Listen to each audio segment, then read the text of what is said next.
Hey, what's up everybody? The Food Doctor back here with you. As always in the kitchen, I got my trusty sidekick, my son Sheldon, the food apprentice. And we want to welcome you back to the channel and to episode 2. Last week we made our perfect chocolate chip cookies and we hope you love them as much as we do. We also hope you picked up a few pointers along the way. That's right, bud. Last week we made for you one of our favorite all-time desserts, and this week we want to make for you one of our favorite all-time meals, pizza. But not just any pizza, Dad. Detroit style pizza. That's right, buddy, Detroit style pizza. Something we've fallen in love with only recently. So you may remember me saying last week how I grew up out in the country, so we didn't get much pizza. It was more meat and potatoes, food that we could grow and preserve or hunt and fish. So I really didn't fall in love with pizza until I was probably his age, 10 or 11. Every time we would drive into town, we would make a stop at our favorite pizza joint inside the Washington Mall, and that place was called Brothers Pizza. Brothers Pizza had some of the best Neapolitan pizza that I've ever had to this day, but since then, my love for pizza have evolved, and I think that I've passed it on to these guys. We have recently fallen in love, like we said, with Detroit style pizza, but also Sicilian pizza, Chicago pizza. Here in the Phoenix area, we have pizza places popping up all around and all different kinds of good pizza. But recently, I got something in my email about Detroit style pizza from the Food Network, and it's Jeff Mauro's the original recipe, which we've adapted a little bit to our liking. Okay, so Dad, we've already gathered the ingredients, so let's just get right into the video. all right, buddy, let's do it.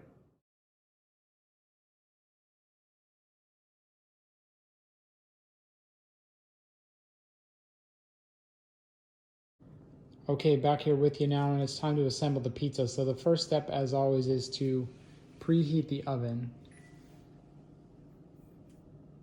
to 500 degrees. And you'll see that we have put the oven rack on the bottom position, and that's very important. Okay, ready to assemble the pizza. Now we've poured 2 tablespoons of olive oil into the Detroit pizza pan, which is a specialized pan that originated from the industrial parts pans that were used during the origin of this pizza in the Detroit auto plants.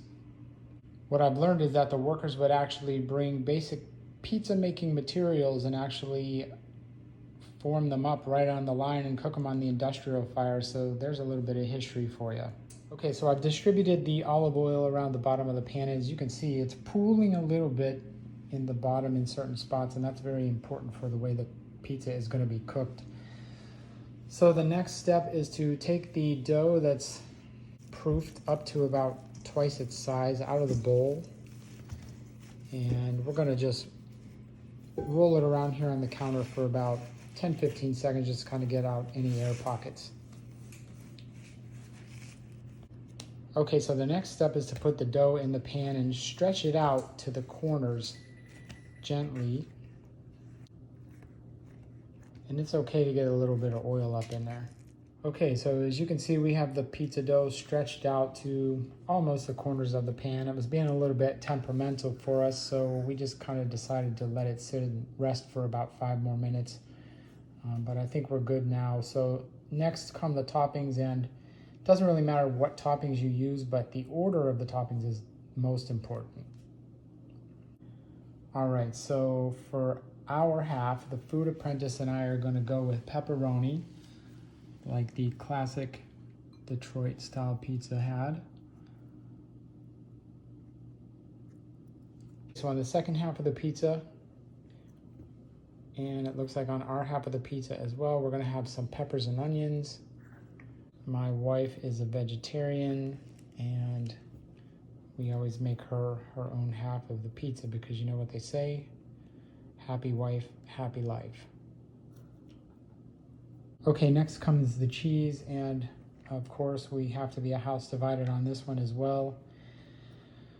My wife prefers the shredded mozzarella, whereas I am a fan of the fresh mozzarella. So the food apprentice is going to spread these all over this pizza.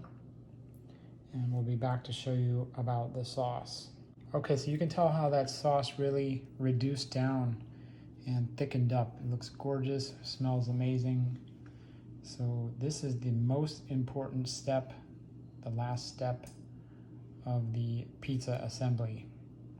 All right, so this is another element that separates Detroit style pizza from other pizzas, and it's the way that you assemble the toppings in relation to the sauce. Of course, you see the toppings went down first. The sauce is going to be dolloped on in 3 or 4 lines across the pizza. And this creates an amazing marriage of the sauce and the toppings.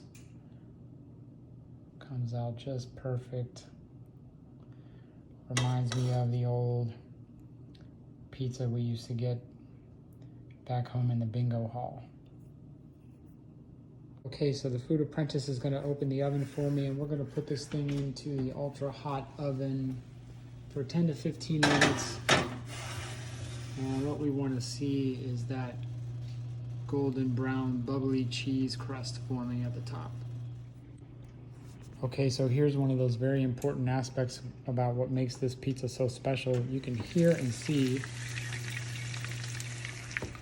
the oil bubbling up around the sides of the crust. Beautiful golden brown puffy crust, still sizzling.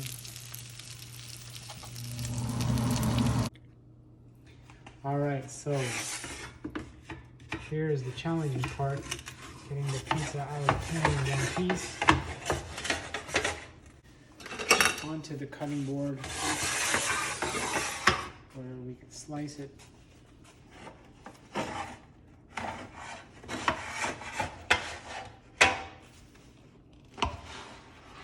Beauty. Okay, so here's what's so special about this pizza, is that it's a thicker pan crust.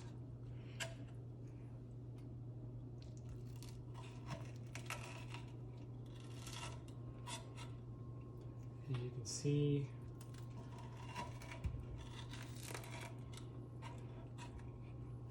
maybe an inch or so.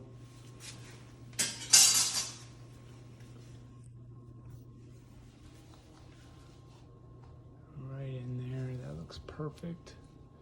Got the cheese all the way out to the edges and makes that nice cheesy crust. And this looks amazing. I can't wait to dig in.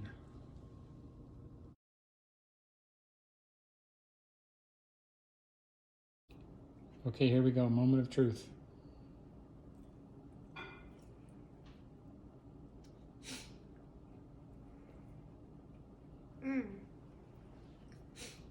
I can taste the cheese and the sauce. You can taste the pepper and onions. That bottom's really crispy. Let me see. Show it to me. Ooh. Can you taste the yeast? That's one of my favorite parts. What else? I can taste the pools of cheese piling in there. You taste that oil? That makes the crust really special, huh? Let me see that crust. Just hold it right there. Oh boy.